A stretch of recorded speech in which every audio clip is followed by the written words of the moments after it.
The oceans cover some 70% of our planet, and I think Arthur C. Clarke probably had it right when he said that perhaps we ought to call our planet planet ocean. And the oceans are hugely productive, as you can see with the satellite image of photosynthesis, the production of new life. In fact, the oceans produce half of the new life every day on Earth, as well as about half the oxygen that we breathe. In addition to that, it harbors a lot of the biodiversity on Earth, and much of it we don't know about, but I'll tell you some of that today.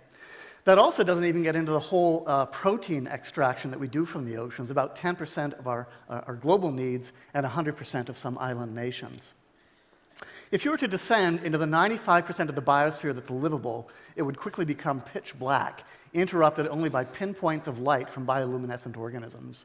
And if you turn the lights on, you might periodically see spectacular organisms swim by, because those are the denizens of the deep, the things that live in the deep ocean. And eventually, the deep sea floor would come into view. This type of habitat covers more of the Earth's surface than all other habitats combined. And yet we know more about the surface of the Moon and about Mars than we do about this habitat, despite the fact that we have yet to extract a gram of food, a breath of oxygen, or a drop of water from those bodies.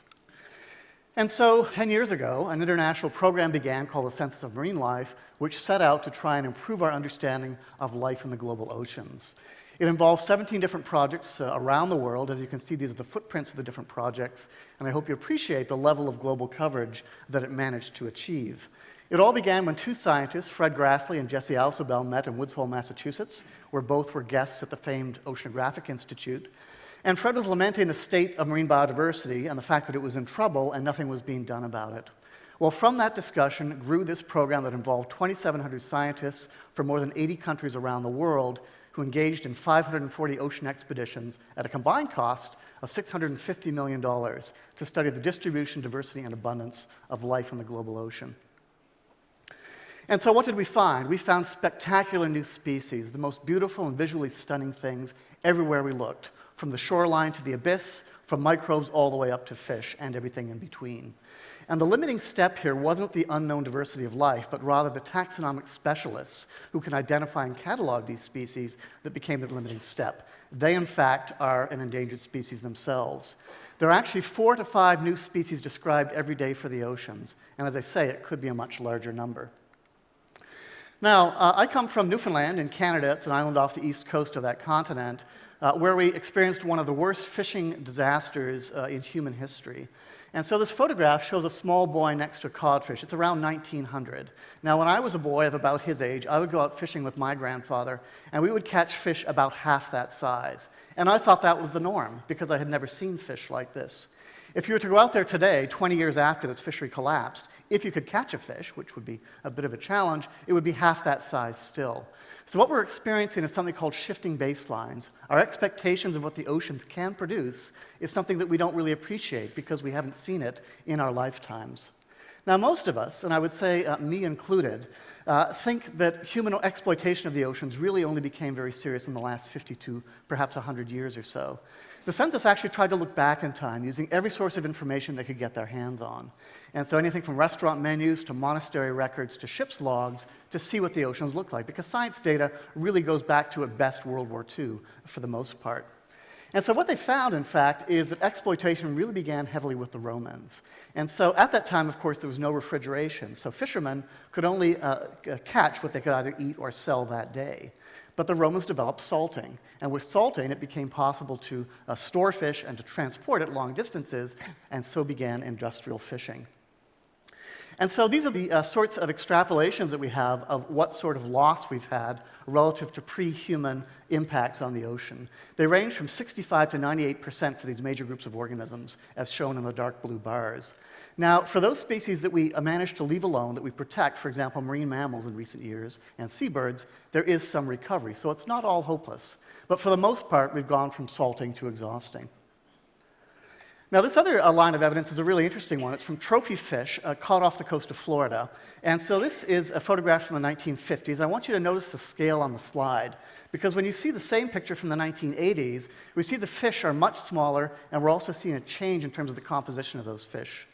By 2007, the catch was actually laughable in terms of the size for a trophy fish. But this is no laughing matter. The oceans have lost a lot of their productivity, and we're responsible for it. So what's left? Actually, quite a lot. There's a lot of exciting things, and I'm going to tell you a little bit about them. And I want to start with a bit on technology, because, of course, this is a TED conference, and you want to hear something on technology. So one of the tools that we use to sample the deep ocean are remotely operated vehicles. And so these are tethered vehicles we lower down to the seafloor, where there are eyes and our hands for working on the sea bottom. So a couple of years ago, I was supposed to go on an oceanographic cruise, and I couldn't go because of a scheduling conflict.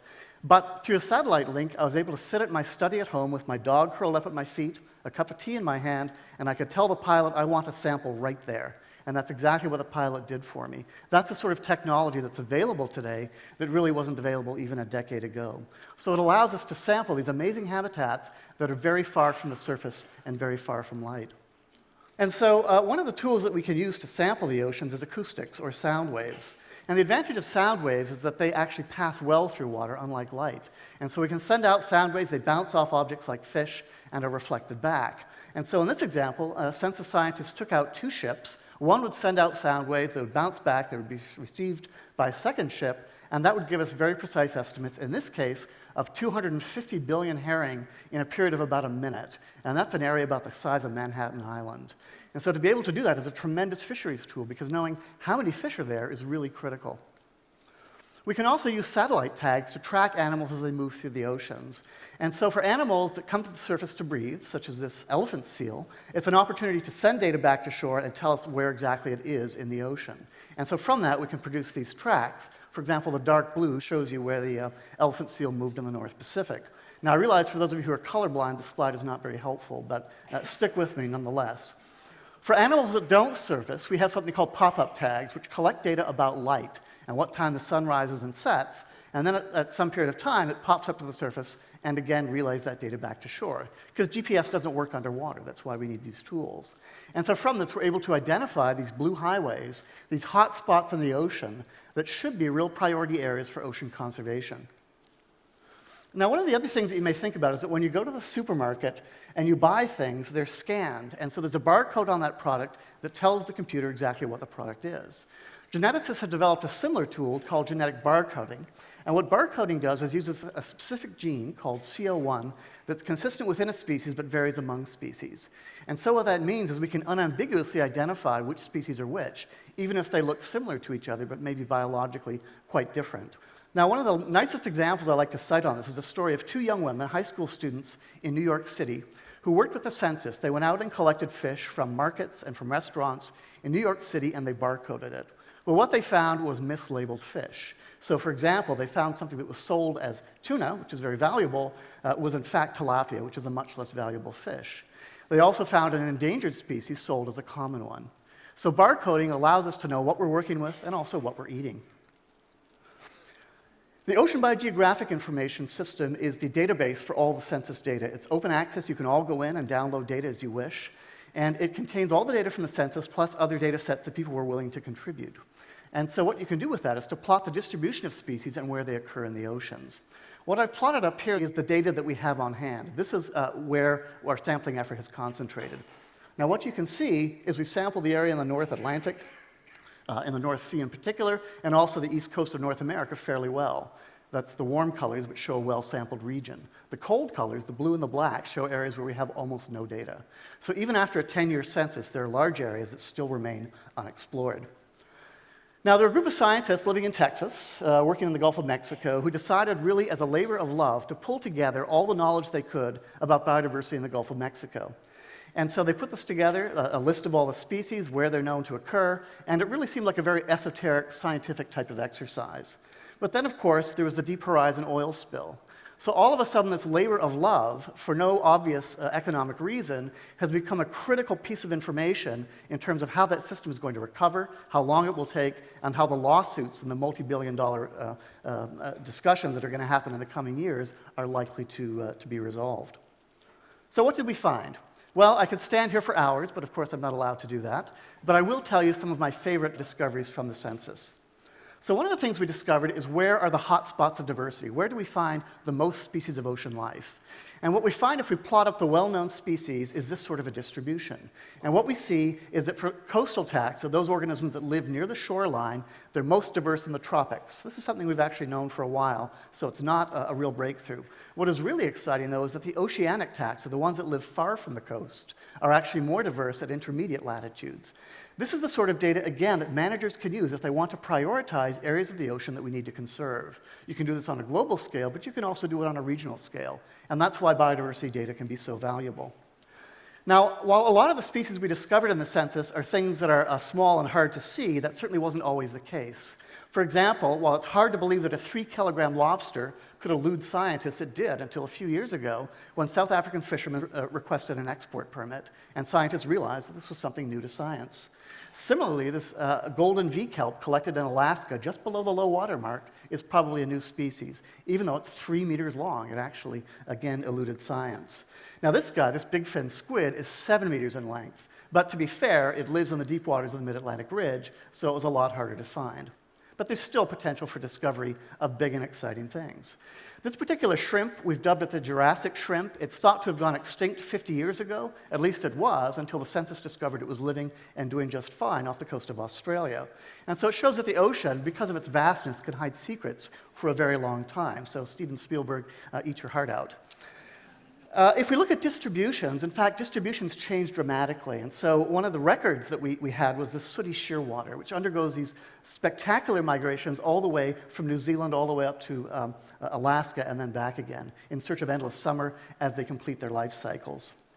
We also talked about the white shark cafe. This is a location in the Pacific where white shark converge. We don't know why they converge there. We simply don't know. That's a question for the future.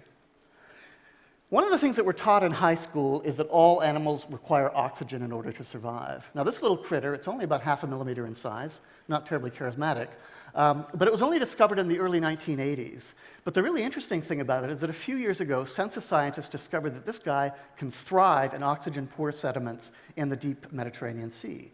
So now they know that, in fact, animals can live without oxygen, at least some of them, and that they can adapt to even the harshest of conditions. If you were to suck all the water out of the ocean, this is what you'd be left behind with, and that's the biomass of life on the seafloor. And so what we see is huge biomass towards the poles and not much biomass in between. We found life in the extremes, and so there were new species that were found that live inside ice and help to support an ice-based food web. And we also found this spectacular yeti crab that lives near boiling hot hydrothermal vents at Easter Island. And this particular species really captured the public's attention.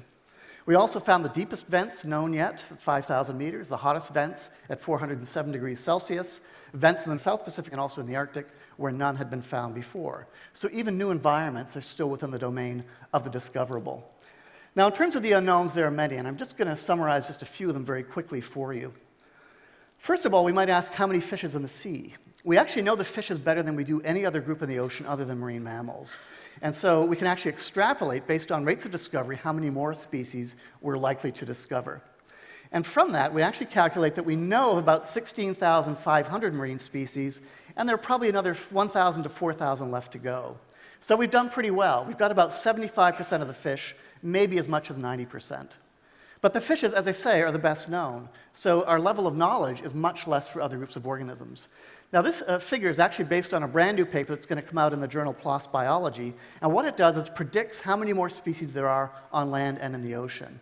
And what they found is that they think that we know of about 9% of the species in the ocean. That means 91%, even after the census, still remain to be discovered. And so that turns out to be about 2 million species once all is said and done. So we still have quite a lot of work to do in terms of unknowns. Now, this bacterium is part of mats that are found off the coast of Chile. And these mats actually cover an area the size of Greece. And so this particular bacteria is actually visible to the naked eye, but you can imagine the biomass that represents. But the really intriguing thing about the microbes is just how diverse they are. A single drop of seawater could contain 160 different types of microbes. And the oceans themselves are thought potentially to contain as many as 1 billion different types. So that's really exciting. What are they all doing out there? We actually don't know. The most exciting thing I would say about the census is the role of global science. And so as we see in this image of light during the night, there are lots of areas of the Earth where human development is much greater and other areas where it's much less. But between them, we see large, dark areas of relatively unexplored ocean. The other point I'd like to make about this is that this ocean is interconnected. Marine organisms do not care about international boundaries. They move where they will. And so the importance then of global collaboration becomes all the more important. We've lost a lot of paradise. For example, these tuna that were once so abundant in the North Sea are now effectively gone. There were trawls taken in the deep sea in the Mediterranean which collected more garbage than they did animals. And that's the deep sea. That's the environment that we consider to be among the most pristine left on Earth. And there are a lot of other pressures. Ocean acidification is a really big issue that people are concerned with, as well as ocean warming and the effects they're going to have on coral reefs on the scale of decades. In our lifetimes, we're going to see a lot of damage to coral reefs. And I could spend the rest of my time, which is getting very limited, going through this litany of concerns about the ocean, but I want to end on a more positive note. And so the grand challenge then is to try and make sure that we preserve what's left, because there is still spectacular beauty. And the oceans are so productive, there's so much going on in there that's of relevance to humans that we really need to, even from a selfish perspective, try to do better than we have in the past. So we need to recognize those hot spots and do our best to protect them. When we look at pictures like this, they take our breath away, in addition to helping to give us breath by the oxygen that the oceans provide. Census scientists worked in the rain, they worked in the cold, they worked underwater, and they worked above water, trying to illuminate the wondrous discovery, the still vast unknown, the spectacular adaptations that we see in ocean life. So whether you're a yak herder living in the mountains of Chile, whether you're a stockbroker in New York City, or whether you're a Tedster living in Edinburgh, the oceans matter. And as the oceans go, so shall we. Thanks for listening.